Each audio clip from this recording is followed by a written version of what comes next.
கிட்டத்தட்ட வந்து பார்த்தீங்கன்னா 2018வது வருடம் ஏப்ரல் மாதம். இப்போ நம்ம வந்து ஏப்ரல் முடிச்சு இன்றைக்கி மேல இருக்கிறோம், மே 1 இருக்கிறோம். ஸோ 2018 ஏப்ரல் மாதம் வந்து பார்த்திங்கன்னா ஒரு கல்லூரியினுடைய சார்ந்த ஒரு பேராசிரியை என்ன பண்ணுறாங்க, கல்லூரி மாணவிகளை வந்து ஒரு தவறான செயலுக்கு வந்து அவங்க வலியுறுத்துகிறாங்க அப்படின்னு சொல்லிட்டு அவங்க மேலே ஒரு பெரிய கேஸ் பதிவு பண்ணிச்சு.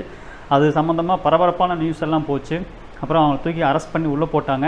அவங்க கூட 2 பேரையும் சேர்த்து என்ன பண்ணாங்க, அரெஸ்ட் பண்ணாங்க. முருகன், கருப்புசாமி அப்படிங்கிற 2 பேர்த்தையும் அரெஸ்ட் பண்ணாங்க. அதில் முருகன் அப்படிங்கிறவர் அவர் ஒரு உதவி பேராசிரியர், கருப்புசாமி அப்படிங்கிறவர் வந்து ஒரு ஸ்டூடெண்ட், அதாவது ரிசர்ச் டிபார்ட்மெண்ட்டில் இருக்கக்கூடிய ஒரு ஸ்டூடெண்ட். இந்த 3 பேருக்கும் இதில் சம்மந்தம் இருக்குது அப்படின்னு சொல்லிட்டு 3 பேரையும் தூக்கி அரெஸ்ட் பண்ணி உள்ளே போட்டாங்க. அப்புறம் 1 வருஷம் கழித்து அந்த 3 பேரும் பெயிலில் வந்தாங்க. இப்போது அந்த வழக்கு கிட்டத்தட்ட ஒரு 7 ஆண்டு விசாரணையெல்லாம் தாண்டி இப்போது அது தீர்ப்புக்கு வந்து அந்த பேராசிரியை, அவங்க பேர் வந்து பார்த்திங்கன்னா நிர்மலா தேவி அப்படிங்கிற அந்த பேராசிரியர், தமிழ்நாட்டில் உள்ள எல்லாத்துக்கும் தெரியும் அவங்க பேர். இப்போது அவங்க கேஸ் வந்து தீர்ப்பு ஆகிடுச்சு. அவங்க வந்து குற்றவாளி அப்படின்னு சொல்லிட்டு கோர்ட் என்ன பண்ணிடுச்சு, அனௌன்ஸ் பண்ணிட்டாங்க. அவங்களுக்கு இப்போது ஜெயிலில் தூக்கி உள்ளே போட்டாச்சு. மற்ற 2 பேர் என்ன ஆனாங்க, எது மாதிரியான இவங்களுக்கு வந்து தண்டனை வழங்கப்பட்டது, எந்த மாதிரியான அந்த சம்பவம்லாம் போச்சு அப்படிங்கிறத அந்த வீடியோவில் பார்க்க போகிறோம். நான் Vijay Karthik. Duty to express our opinion அப்படிங்கிறது ஒவ்வொரு மனிதனும் கடைபிடிக்க வேண்டிய ஒன்று அப்படின்னு நான் நினைக்கிறேன். வாங்க வீடியோக்குள்ளே போய் டீட்டெயிலாக பார்க்கலாம்.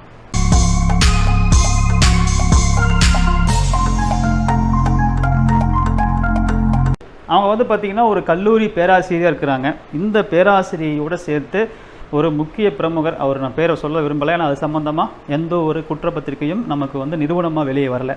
ஸோ அதனால் அதை நம்ம சொல்ல வேண்டாம். அவருடைய ஒரு நமக்கு வந்து ஒரு ஆட்சி அதிகாரத்தில் யாராவது வரணும்னா அவங்க தான் வந்து என்ன பண்ணணும், பதவி ஏற்பு செஞ்சு கொடுக்கணும். அது மாதிரியான ஒரு உயர்தட்டில் இருக்கக்கூடியவர்களோடு சம்மந்தப்படுத்தி கல்லூரி மாணவிகளை வந்து தவறான செயலுக்கு ஈடுபட சொல்லி இவங்க வந்து செயல்படுறாங்க அப்படின்னு சொல்லிட்டு ஒரு பரபரப்பான குற்றச்சாட்டு வந்து அவங்கள வந்து அந்த குற்றச்சாட்டு வந்து ஒரு புகாராகி அது வந்து எஃப்ஐஆர் ஆகி அவங்க என்ன பண்ணாங்க, அரெஸ்ட் பண்ணி 2018வது வருடம் ஏப்ரல் மாதத்தில் அவங்க தூக்கி உள்ள வச்சாங்க. ஸோ இதில் யாரெல்லாம் வந்து சம்மந்தப்பட்டிருந்தாங்க அப்படின்னு பார்க்கும்போது அவங்க கூட ஏற்கனவே இன்னும் 2 பேர் இது கூட தொடர்பு இருக்கிறாங்க அப்படின்னு தெரிஞ்சு, ஒருத்தர் வந்து துணை பேராசிரியர் முருகன் அப்படிங்கிறவர், இன்னொருத்தர் வந்து ஆராய்ச்சி துறை சார்ந்த படிக்கக்கூடிய ஒரு மாணவர் அப்படின்னு சொல்லிட்டு சொல்லப்படுது. அவர் பேர் கருப்புசாமி அப்படின்னு சொல்லிட்டு அவர் பேர். ஸோ இந்த 2 பேரும் மொத்தம் 3 பேர், 2 ஆண்கள் ஒரு பெண். ஸோ 3 பேரும் இதில் வந்து தொடர்பில் இருக்கிறாங்க அப்படின்னு சொல்லி தான் என்ன பண்ணாங்க, இந்த கேஸ் வந்து நகர்ந்தது. இதில் வந்து இப்போது அந்த கேஸ் என்ன இருக்குன்னா தீர்ப்பாகி அதில் நிர்மலா தேவிக்கு வந்து 10 ஆண்டு சிறை தண்டனை விதிக்கப்பட்டிருக்கு. 2,42,000 ரூபாய் அவங்க அபராதம் கட்டணும். ஸோ கிட்டத்தட்ட வந்து பார்த்திங்கன்னா 10 ஆண்டுங்கிறது அவங்க இந்த 10 ஆண்டு காலத்தில் எந்த ஜாமீனும் வாங்க முடியாது. ஜாமீனை வாங்கிட்டு அவங்க என்ன பண்ண முடியாது, வெளியே வர முடியாது. நோ பெயில், அதாவது நான் பெயில் அந்த கேட்டகரியில் 10 ஆண்டு இருக்கிறாங்க. ஆக்சுவலாக அவங்களுக்கு வந்து 35 ஆண்டு காலம் சிறைவாசம் வந்து கொடுத்து இந்த ஜட்ஜு வந்து தீர்ப்பு கொடுத்துருக்குறாங்க. அந்த 35 ஆண்டு காலம் சிறைவாசத்தில் 10 ஆண்டு காலம் அவங்க என்ன ஆகணும், உள்ளே இருந்தே ஆகணும். ஸோ அந்த 10 ஆண்டு காலம் சிறைவாசம் அவங்க தப்பிக்க முடியாது. இந்த 2,42,000 ரூபாய் தொகையும் அபராதத்தையும் அவர் தவிர்க்க முடியாது. இதை வந்து அந்த தொகையும் அந்த அபராதமும் கட்டணும், 10 ஆண்டுகளும் அவர் உள்ளே இருக்கணும். அந்த 10 ஆண்டு காலம் அவர் உள்ளே இருக்கும் பொழுது மேபி நன்னடத்தையின் காரணமாக அதில் 35 ஆண்டுகள் இருக்கு இல்லைங்களா, மேலே இருக்கிற இன்னும் இருக்கக்கூடிய 25 ஆண்டு காலம் அவர் தண்டனை குறைக்கப்படலாம். இல்லை அதுக்கு ஒரு ஜாமீன் வாங்கிட்டு வெளியே வந்துட்டு என்ன பண்ணலாம், அவர் வந்து அப்போ போய் அதை கையெழுத்து போட்டுட்டு வந்துட்டுருக்கலாம். இவங்களுடைய பேக்ரவுண்ட் என்ன அப்படிங்கிறது நம்ம பார்க்க போகிறோம். இவங்க வந்து பார்த்திங்கன்னா இந்த 10 ஆண்டு காலம் அப்படிங்கிறது சிறை கன்ஃபார்ம் ஆகிடுச்சு. இவங்க வந்து விருதுநகர் மாவட்டம் அருப்புக்கோட்டையை சார்ந்தவங்க. இவங்க பேராசிரியர் வந்து இவங்க அரசு உதவி பெறும் கல்லூரி, அந்த அரசு உதவி பெறும் ஒரு மகளிர் கல்லூரியில் அவங்க பேராசிரியராக இருக்கிறாங்க. ஸோ கல்லூரி மாணவிகளை வந்து தவறாக வழியில் நடந்து கொள்ளும்படி இவங்க வலியுறுத்தியிருக்கிறாங்க. இதற்கான புகார்கள் வந்து நிறையா இழந்திருக்கு. இந்த புகாரை வந்து என்ன பண்ணாங்க அப்படின்னா சிபிசிஐடிக்கு வந்து இந்த புகாரை மாற்றணும் அப்படின்னு சொல்லிட்டு அப்பயே வலியுறுத்தப்பட்டு சிபிசிஐடிக்கு மாற்றப்பட்டு இதை வந்து இது தொடர்பான விசாரணைகள்லாம் நிறையா நடந்துச்சு. இது போக மதுரை காமராசர் பல்கலைக்கழகத்தில் இருக்கக்கூடிய உதவி பேராசிரியர் அவர் தான் முருகன். இந்த முருகனுங்கிறவர் வந்து பார்த்திங்கன்னா மதுரை காமராஜர் பல்கலைக்கழகத்தில் உதவி பண்ண வேலை செய்யக்கூடியவர். அவர் இதில் சம்மந்தம் இருக்குது அப்படின்னு சொல்லிட்டு தான் அந்த முருகனை ஃபஸ்ட் உள்ள கொண்டு வந்துருக்குறாங்க. அப்புறம் அதே பல்கலைக்கழகத்தில் ஆராய்ச்சி மாணவர், அதாவது ரிசர்ச் ஸ்டூடெண்ட் அப்படின்னு சொல்லிட்டு ஒரு டிபார்ட்மெண்ட் இருக்கக்கூடிய கருப்புசாமி அப்படிங்கிறவரையும் இதில் தொடர்பு இருக்குது அப்படின்னு சொல்லிட்டு தூக்கி உள்ளே போட்டாங்க. நிர்மலா தேவி பேராசிரியை வந்து பார்த்திங்க அப்படின்னா இந்த பெண்களை தவறான ஒரு பாதையில் வந்து செயல்படும்படி தூண்டினாங்க அப்படின்னு சொல்லிட்டு அந்த காலத்தில் அந்த 2018 அந்த அவங்கள அரெஸ்ட் பண்ண அந்த அலிகேஷன்லாம் வெளியே வந்த அந்த காலத்தில் வந்து பார்த்திங்கன்னா நிறைய ஆடியோவை இவங்க வந்து அந்த மாணவிகள்கிட்ட பேசின நிறைய ஆடியோ வந்து அந்த மாணவிகள்லாம் அப்படியே ஷேர் பண்ணியிருந்தாங்க. இது என்ன ஒரு ஆச்சரியமான விஷயம்னா பகிரங்கமாக அப்படியே ஆடியோ வந்து அவங்களுக்கு வந்து அனுப்புகிறாங்க, அப்புறம் சேட்டிங் வந்து அப்படியே அனுப்புகிறாங்க, அப்புறம் ஃபோன் பண்ணி அப்படியே பேசுகிறாங்க, அதை ரெக்கார்ட் பண்ணி அவங்கெல்லாம் வந்து இந்த மாணவிகள்லாம் வந்து ஷேர் பண்ணியிருந்தாங்க. இப்போ என்ன அப்படின்னா சமுதாயத்தில் ஒரு பெரிய பெரும் புள்ளியாக இல்லை ஒரு பெரிய பதவியில் ஒரு பெரிய அந்தஸ்தில் இருக்கக்கூடிய நிறைய பேருக்கு இவங்க என்ன பண்ணுறாங்கன்னா மாணவிகளை வந்து ஒரு பாலியல் உறவுக்காக நீங்கள் போங்க அப்படின்னு சொல்லிட்டு என்ன பண்ணுறாங்க இவங்க தூண்டுறாங்க. ஸோ இதை போகும்போது உங்களுக்கு நிறையா வசதிகள் நிறையா பெனிஃபிட்ஸ் கிடைக்கும், படிக்கிறதுக்கு உதவியாக இருக்கும், இன்னும் நிறையா வந்து நீங்கள் என்ன பண்ணலாம் அது மூலிமா நிறையா வந்து சலுகைகள் அடையலாம், நிறையா உங்களுக்கு தேவைகள் நிறைவேற்றி கொள்ளலாம். இது மாதிரி எல்லாம் என்ன பண்ணுறாங்கன்னா அந்த மாணவிகளை வந்து ஒரு பாலியல் உறவுக்கு நீங்கள் போய் செயல்படுங்கன்னு சொல்லிட்டு தூண்டுறாங்க. இது வந்து கிட்டத்தட்ட விபச்சாரத்துக்கு போகிறத விட மோசமானது. ஏன்னா விபச்சாரம் ஒருத்தங்க பண்ணுறாங்க அப்படின்னா அவங்க மனம் உவந்து என்ன பண்ணுறாங்க இதை ஒரு தொழிலாக போய் பண்ணுறாங்க. நமக்கு பாம்பே மாதிரியான சில ஏரியாவுக்கெல்லாம் வந்து பார்த்திங்க அப்படின்னா அது ரெட் லைட் ஏரியான்னு சொல்லிட்டு ஒரு அப்ரூவலே கொடுத்து அதை நடத்துகிறாங்க. ஆனால் இது என்னென்னா ஒரு அறியாமையில் இருக்கக்கூடிய ஒரு மாணவிகள் படிப்பதற்காக தன்னுடைய வாழ்நாள் எதிர்காலத்துக்காக வந்து படிப்புக்கு வந்திருக்கக்கூடிய மாணவிகள் அதில் ஏழ்மையானவங்க இருப்பாங்க, ஒரு ஹாஸ்டல் ஃபீஸ் கட்ட முடியாமல் கூட சில பேர் வந்து கஷ்டப்பட்டுட்டு இருப்பாங்க, ஒரு எஜுகேஷனுக்கு தேவையான ஒரு ஃபீஸ் கட்டுறதுக்கு சிரமமாக இருப்பாங்க. இது மாதிரியான நிறையா பலதரப்பட்ட மக்கள் இருப்பாங்க இல்லையா, இவங்க வந்து அது மாதிரியான நபர்களை குறிவைக்கிறாங்க. குறிவைத்து இன்னும் சொல்லப்போனால் அது மாதிரியான நபர்களை மட்டுமே கூட குறிவைக்கல, இவங்க ஜென்ரலில் எல்லாத்தையுமே போய் அப்படி அப்ரோச் பண்ணுறாங்க. ஸோ அதெல்லாம் தான் நமக்கு வந்து ஒரு அதிர்ச்சி கொடுக்கக்கூடியதாக இருந்துச்சு. ஏன்னா வெளிப்படையாக அப்படியே அந்த மாணவர்கிட்ட ஃபோனில் பேசுகிறாங்க, அப்படியே வாட்ஸ்அப்பில் வந்து வாய்ஸ் ரெக்கார்டு போட்டு அனுப்பிச்சுட்றாங்க, அப்படியே மெசேஜ் போட்டு அப்படியே டெக்ஸ்ட் பண்ணி அனுப்பிச்சுட்றாங்க. இது எப்படி 4 பேர்கிட்ட போய் வெளியே சொன்னால் என்ன ஆகும் அப்படிங்கிறத கூட அவங்க வந்து ஒரு பொருட்படுத்தாமல் என்ன பண்ணுறாங்க அப்படியே அதை வந்து பகிரங்கமாக செஞ்சு தான் அந்த மாணவிகள் எடுத்து அந்த பெற்றோர்கிட்ட கொண்டு போய் பெற்றோர்கள் மூலயமா அடுத்தது வந்து அது வெளியே வந்து ஒரு கல்லூரியில் உள்ள நிறையா பொறுப்பாளர்கள் மூலயமா அங்கே வேலை செய்கிறவங்க மூலயமா இது வந்து வெளியே வந்து அப்புறம் அப்படியே படிப்படியாக வெளியே வந்து தான் இந்த நிகழ்வு என்பது அவங்கள தூக்கி ஒரு கேஸ் போட்டு உள்ளே வைக்கிறதுங்கிறது வந்துச்சு. ஸோ இவங்க எந்த தைரியத்தில் இப்படி செயல்பட்டாங்க அப்படின்னா இவர்கள் பின்னாடி இருக்கக்கூடிய ஆளுங்கள் ஒரு பெரிய அளவில் சமுதாயத்தில் ஒரு முக்கியமான இடத்துல இருந்தாங்க. ஸோ அவங்களுடைய ஒத்துழைப்பு அவங்களுடைய நமக்கு பின்னாடி இருக்கிறாங்க, நமக்கு எது வந்தாலும் அவங்க பார்த்துக்குவாங்க அப்படிங்கிற ஒரு கூட்டு தைரியத்தில் செயல்பட்டாங்களா என்னங்கிறது தெரியல. அதுதான் அடுத்தடுத்து இன்றைக்கி அவங்களுக்கு வந்து இந்த இடத்துல கொண்டு வந்து வச்சுருக்கு. இப்போ இந்த 3 பேருக்கும் நான் முதல்ல சொன்ன மாதிரி 1 வருஷம் சிறை தண்டனை சிறைவாசம் உள்ளே இருந்துட்டு அப்புறம் அவங்களுக்கு ஜாமீன் வழங்கப்பட்டு இந்த கேஸை நடத்துறதுக்கு உண்டான அந்த ஆயத்தங்கள்லாம் நடந்தது. இதில் விருதுநகரில் உள்ள 2வது நீதித்துறை நடுவர் மன்றத்தில் தான் வந்து இந்த கேஸ் நடக்குது. இது சிபிசிஐடி வந்து பார்த்திங்கன்னா கிட்டத்தட்ட 1160 பக்கம் கொண்ட முதல் குற்றப்பத்திரிகையை தாக்கல் பண்ணுறாங்க இவங்க மேலே. இந்த மாதிரியான நடந்திருக்குன்னு சொல்லிட்டு குற்றப்பத்திரிகை தாக்கல் ஆகுது. இது ஸ்ரீவல்லிபுத்தூர் மாவட்ட விரைவு நீதிமன்றத்தில் இது வந்து இந்த 3 பேர் கொண்ட இந்த கேஸ் வந்து 3 பேருக்கான கேஸ் வந்து என்ன பண்ணுது அப்படின்னா விசாரணைக்கு வருது. இவர்கள் மீது கொடுத்த புகார் யாரெல்லாம் அவங்க மீது புகார் கொடுத்தாங்கன்னா கல்லூரி மாணவிகள், அப்புறம் அவங்களுடைய பெற்றோர்கள், அப்புறம் அருப்புக்கோட்டை கல்லூரி நிர்வாகிகள், இவங்கெல்லாம் சேர்ந்து தான் இவங்க மேலே இவங்க இப்படி நடந்துக்கிறாங்க அப்படின்னு சொல்லிட்டு புகார் கொடுத்துருக்காங்க. இந்த மதுரை காமராசர் பல்கலைக்கழகம் பேராசிரியர் உட்பட கிட்டத்தட்ட நான் சொன்ன மாதிரி இவங்க யார்கிட்ட விசாரித்தாங்க அப்படின்னா இப்போ வந்து கேஸ் கொடுத்தது யாருன்னா ஒன்று வந்து அந்த ஸ்டூடெண்ட் அந்த மாணவிகள், இன்னொன்று வந்து அவங்களுடைய பெற்றோர், 3வது வந்து அருப்புக்கோட்டை கல்லூரி நிர்வாகிகள். இவங்கெல்லாம் தான் வந்து இவர்கள் மேலே அதாவது குற்றம் அப்படின்னு சொல்லிட்டு அவங்க என்ன பண்ணுறாங்க வழக்கு கொடுக்குறாங்க.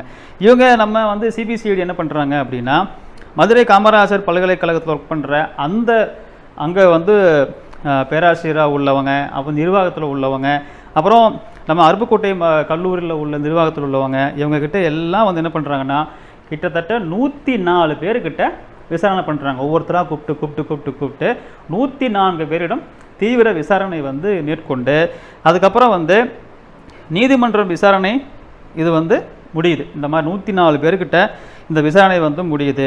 அப்புறம் கடந்த 29ஆம் தேதி இந்த வழக்கு வந்து இறுதிக்கட்ட தீர்ப்பை நோக்கி வருது. ஸோ இது என்ன பண்ணலாம் அப்படின்னு சொல்லிட்டு எல்லா குற்றப்பத்திரிக்கையும் தாக்கல் பண்ணியாச்சு. இப்போது இது ஃபைனல் ஜட்ஜ்மெண்ட்டுக்கு வந்து இந்த கேஸ் வருது. இதில் நிர்மலா தேவி குற்றமானவர், அதாவது அவங்க கில்ட்டி அப்படின்னு சொல்லிட்டு என்ன பண்ணிட்டாங்க, அவங்கள வந்து டிக்ளேர் பண்ணிட்டாங்க. இவங்க தான் வந்து குற்றவாளி அப்படின்னு சொல்லிட்டு நிர்மலா தேவி 100% குற்றமானவர் என்று நிரூபிக்கப்பட்டது. அவருக்கு 10 வருடம் சிறைவாசம். அதாவது அந்த குற்றத்துக்கான மொத்த தண்டனை 35 வருஷம். அதாவது ஒவ்வொரு பீனியல் கீழே, ஒவ்வொரு பீனியலுக்கு கீழே, ஒவ்வொரு அந்த லாவுடைய கீழே அப்படியே வருது. உனக்கு 5 வருஷம், உனக்கு 9 வருஷம், உனக்கு 10 வருஷம் அப்படின்னு போட்டு 35 வருஷம் வருது. அதில் 10 வருஷம் நிபந்தனையற்ற அவங்க சிறைவாசம் போயாகணும். மற்ற 2 பேர் இருக்காங்க இல்லையா, ஒன்று வந்து முருகன் அப்புறம் கருப்புசாமி, இவங்க 2 பேரும் மேலே போதிய ஆதாரம் எதுவும் இல்லாததுனால அவர்கள் வந்து விடுவிச்சிட்டாங்க. அவங்கள வந்து விடுதலை பண்ணிட்டாங்க. அவர்கள் மேலே குற்றம் சுமத்தியதற்கு எந்த ஒரு போதிய ஆதாரமும் இல்லை அப்படின்னு சொல்லிட்டு அவங்கள என்ன பண்ணிட்டாங்க, ரிலீஸ் பண்ணிட்டாங்க. இப்போது நிர்மலா தேவியின் வழக்கறிஞர் வந்து என்ன பண்ணுறாருன்னா, எனக்கு இவங்க நிர்மலா தேவி குற்றமற்றவர் அப்படின்னு நிரூபிக்கிறதுக்கு அதுக்குண்டான ஆவணங்களை சப்மிட் பண்ணுறதுக்கு எனக்கு கூடுதல் இன்னும் கொஞ்சம் டைம் வேணும் அப்படின்னு சொல்லிட்டு அவர் வந்து என்ன பண்ணுறாரு, ஒரு மனு போடுறாரு. இதை ஏற்ற கோர்ட் என்ன பண்ணுது, அந்த எல்லா தீர்ப்பெல்லாம் எழுதிட்டு இவருக்கு என்ன தண்டனைங்கிறத மட்டும் என்ன பண்ணல, அதை வந்து வெளியே அறிவிக்காமல் அப்படியே ஒத்தி வைக்கிறாங்க. சரி என்ன பண்ணலாம், அவர் ஆதாரம் கொண்டு வரட்டும் என்னென்னு பார்க்கலான்னு சொல்லிட்டு அதை ஒத்தி வைக்கிறாங்க. ஆனால் எந்த ஆதாரமும் இவருக்கு வந்து சாதகமாக அவர்னா அந்த லாயர்னால், அதாவது நிர்மலா தேவிக்கு வாதாடக்கூடிய லாயர்னால் கொடுக்க முடியல. அப்போது அவர் என்ன சொல்கிறாருன்னா, அவர் என்ன வாதம் வைக்கிறார், கடைசியாக தீர்ப்பு வரத்தப்போ என்ன வாதம் வைக்கிறாருன்னா, பாதிக்கப்பட்டவர்னு சொல்லக்கூடிய யாரும் இப்போ இந்த நிர்மலா தேவியினுடைய ஒரு பாலியல் செயலுக்கு ஈடுபட்டுன்னு சொல்லக்கூடிய ஈடுபடுங்க அப்படின்னு சொல்லிட்டு ஒரு தவறான செயலுக்கு ஈடுபட்டதுனாலையோ இல்லை தவறான செயலுக்கு ஈடுபடுங்க என்று அவர்களை வந்து வற்புறுத்தியதுனாலையோ யாருடைய வாழ்க்கையும் என்னாகலை, இயல்பு வாழ்க்கை வந்து ஒன்றுமே பாதிக்கப்படலை. யாருடைய வாழ்க்கையும் பாதிக்கப்படலை, யாரும் இதனால் ஒடுக்கப்படலை, யாரும் அவங்கள ஒதுக்கி வைக்கவும் படலை.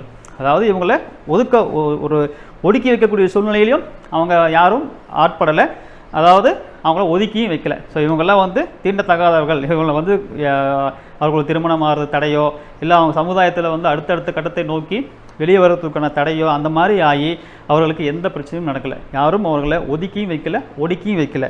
அப்படி இருக்கும்போது நாம் இவருக்கு வந்து ஒரு தண்டனை கொடுப்பது அப்படிங்கிறது வந்து ஒரு பெரிய அளவு தண்டனை கொடுக்கக்கூடாது. இருக்கிறதுலையே என்ன ஒரு சிறிய அளவு தண்டனை கொடுக்க முடியுமோ அந்த தண்டனையை நீங்கள் கொடுங்க அப்படின்னு சொல்லிட்டு அவரே சொல்லிடுறார். யார், நிர்மலா தேவியினுடைய வழக்கறிஞர் சொல்கிறார். அதுக்கு அரசு தரப்பு இருக்கக்கூடிய அந்த வக்கீல் வந்து என்ன பண்ணுறாரு அப்படின்னா, யாரும் பாதிக்கப்படலை, யாரும் ஒதுக்கி வைக்கப்படலை, ஒடுக்கி வைக்கப்படலைங்கிறது உண்மை தான். ஆனால் இவர் சொல்லக்கூடிய இந்த செயலில் அவங்க ஈடுபட்டிருந்தால் அவங்க அதுக்கு சொல்கிறதுக்கு அவங்க வந்து இசைந்து போகாமல் இப்போ வழக்கு கொடுத்ததுனால அவங்க தப்பிச்சாங்க. ஒருவேளை அந்த அம்மா வந்து இவர்களை தூண்டியது எதற்காகவோ அதுக்கு அவங்க இசைந்து போயிருந்தாங்கன்னா அவங்க வாழ்க்கை பாதிப்பாக இருக்கும். இது மாதிரி அவங்க தொடர்ந்து செஞ்சுட்டே இருந்திருந்தாங்கன்னா இன்னும் பல பேருடைய வாழ்க்கை வந்து என்ன ஆகும் அப்படின்னா பாதிப்புக்குள்ளாகும். அதனால் இந்த மேல் சொன்ன அந்த சட்டப்பிரிவுக்கு கீழே இவருக்கு அதிகபட்சமான தண்டனை என்ன இருக்குதோ அதை கொடுக்கணும் கோர்ட்டு அப்படின்னு சொல்லிட்டு அவர் வாதம் பண்ணுறாரு. அப்புறம் ஜட்ஜ்மெண்ட் வருது, 2 பேருடைய வாதம் வந்து வருது. அப்புறம் எல்லா 2 பேருடைய குற்றச்சாட்டும் ஒருத்தர் வந்து வாதம் பண்ணுறாரு, ஒரு குற்றச்சாட்டு எடுத்து வைக்கிறார். இப்போது அதிகபட்ச தண்டனையாக ஜட்ஜ் என்ன பண்ணுறாங்க அப்படின்னா, இவருக்கு வந்து முதல் சொன்ன மாதிரி ஒவ்வொரு லாவுக்கு ஒவ்வொரு பினியல் லாவுக்கு கீழே அடுத்தடுத்து வந்து சட்டப்பிரிவில் இதுக்கு இந்த வருடம், இதுக்கு இத்தனை வருடம், இதுக்கு இத்தனை வருடம் போட்டு வந்து அவங்க என்ன பண்ணுறாங்க, அந்த டோட்டலாக 35 வருஷம் அப்படின்னு சொல்லிட்டு கொண்டு வந்துட்டு அதில் பெனால்ட்டியும் அபராதம் என்ன பண்ணணும், 2,42,000 ரூபா கட்டணும்.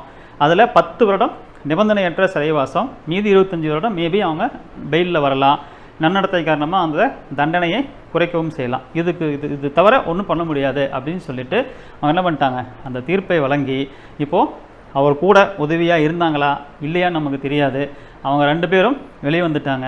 இந்த பேராசிரியர், ஒரு பெண் பேராசிரியை என்ன பண்ணிட்டாங்க, குற்றவாளி அப்படின்னு சொல்லி நிரூபணம் பண்ணி தூக்கி உள்ளே போட்டாச்சு. ஸோ இதுதான் கிட்டத்தட்ட வந்து ஏன் ஒவ்வொரு கேஸுமே நம்ம வந்து இங்கே இவ்வளோ காலம் எடுத்துக்குது அப்படின்னா, ஏன் ஒரு கோர்ட்டு கேஸுன்னு போனால் இம்மிடியட்டாக அதுக்கு ஒரு தீர்ப்பு வர மாட்டேங்குது, ஏன் இவ்வளோ கால அவகாசம் எடுத்துக்குது அப்படின்னா, அதுதான் நம்மளுடைய லா சொல்லுது. என்ன சொல்லுது அப்படின்னா, எந்த காரணத்தை கொண்டும் குற்றவாளி கூட தப்பிச்சிடலாம், ஆனால் ஒரு நிரபராதி பாதிக்கப்பட்டுறக்கூடாது அப்படிங்கிறதுல தான் நம்மளுடைய இந்த பிணியல்லா எல்லாமே ரொம்ப கவனமாக இருக்கும். அப்போது ஒரு நிரபராதியை நம்ம தவறுதலாக தண்டிச்சிடக்கூடாது அப்படின்னு சொல்லிட்டு போதிய ஆதாரங்கள் எடுப்பதற்கு உண்டான அவகாசம் கொடுத்து தான் ஒவ்வொரு கேஸையுமே டீல் பண்ணுவாங்க. இதாவது கிட்டத்தட்ட ஒரு 7 வருஷத்தில் முடிஞ்சிருச்சு.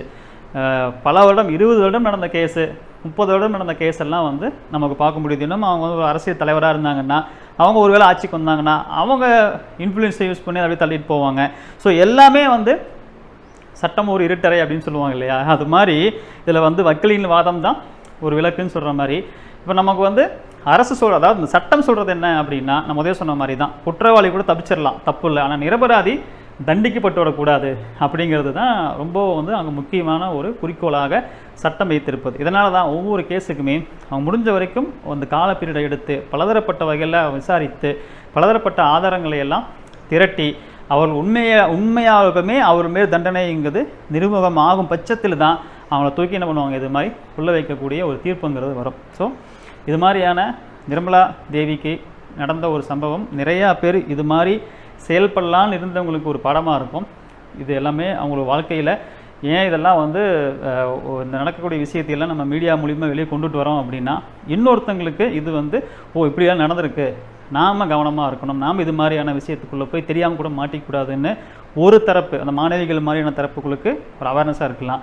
இன்னொரு தரப்பு இது மாதிரி நம்ம தவறு செஞ்சோன்னா இது மாதிரி தண்டனை நம்ம அனுபவிக்க நேரும் அப்படின்னு சொல்லிட்டு அவங்களுக்கும் ஒரு என்ன இருக்கலாம், ஒரு செய்தியாக இருக்கலாம். ஸோ அதனால தான் நம்ம எல்லா விஷயத்தையுமே நம்மளுடைய duty to express our opinion அப்படிங்கிற ஒரு முக்கியமான ஒரு அடித்தளத்தை கையில் வச்சு எல்லா விஷயத்தையும் நம்ம வெளியே கொண்டு வரோம். இன்னொரு வீடியோவில் நான் மீண்டும் சந்திக்கிறேன். அது வரைக்கும் எல்லாருக்கும் வணக்கம்.